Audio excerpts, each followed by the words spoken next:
Hello, first grade friends. It's me, Mr. Peterson, and I'm going on a reptile hunt right here in my own yard. I wonder what I'll find. Hey, come with me as I look for reptiles. So here's the baby turtle right by my driveway. I can't believe it. And it's so cold out. Oh, little baby turtle, you must be freezing. Oh, look at that baby turtle. Gosh, it looks so stiff. I wonder if it's frozen.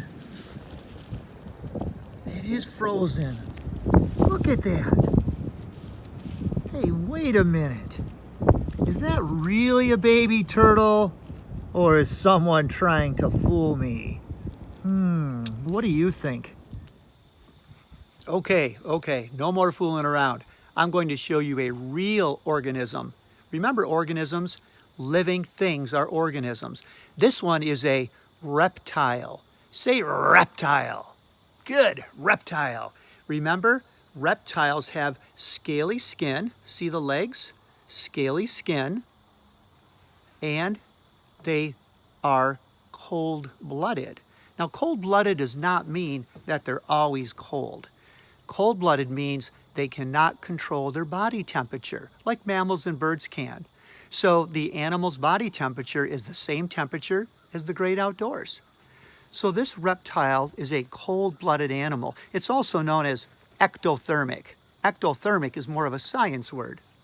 And this animal also, being a reptile, it lays leathery eggs. Leathery eggs that it lays usually buries them shallow so the sun can warm them up. Those are some of the characteristics of a reptile. Now, do you know what kind of reptile it is? I bet you do.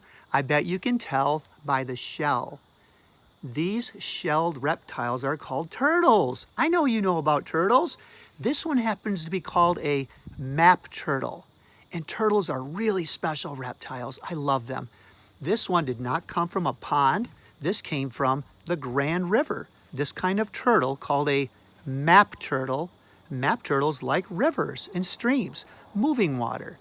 In that moving stream, this map turtle will look for food like, what kind of food could it find in the bottom of a river? Well, maybe snails, maybe crayfish, which it can crunch with its strong jaws, and maybe even little clams. Those are three of the main foods of the map turtle that lives in rivers and streams here in Michigan. Now, turtles don't have teeth, but they do have a very sharp edge on their jaw. So they're able to bite sometimes, they're able to crunch their food, so be careful. Don't play around with turtles around their face. Remember, if you ever handle a turtle, always wash your hands and put it back in the wild. These animals are not pets, these are wild animals. So the map turtle is a really cool animal. It has really large back feet. You see those? Those back feet are good for, you probably guessed it, swimming. Really large back feet that look kind of webbed, almost like the foot of a duck. Also, the markings on its head tell you it's a map turtle. And turtle shells are not just one thing. They're actually two.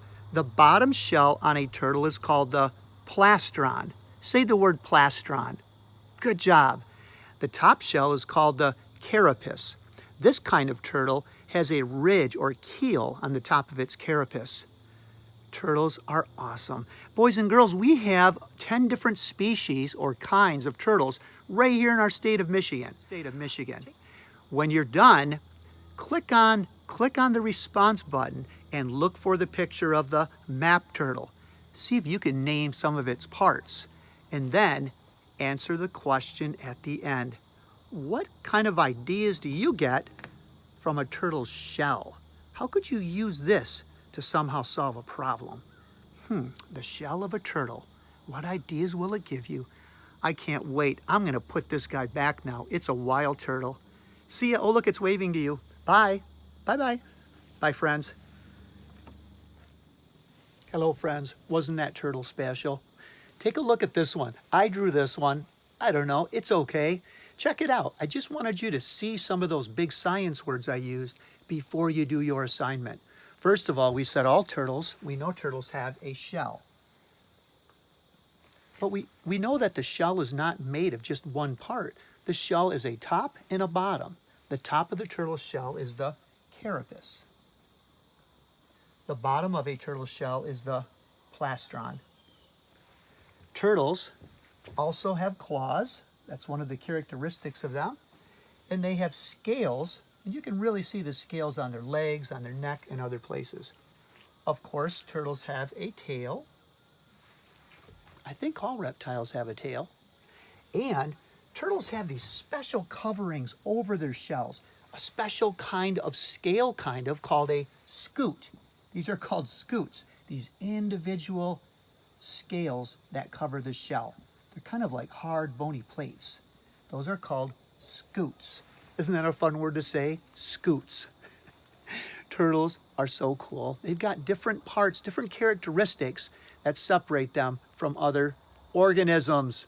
Let's continue to learn more about organisms.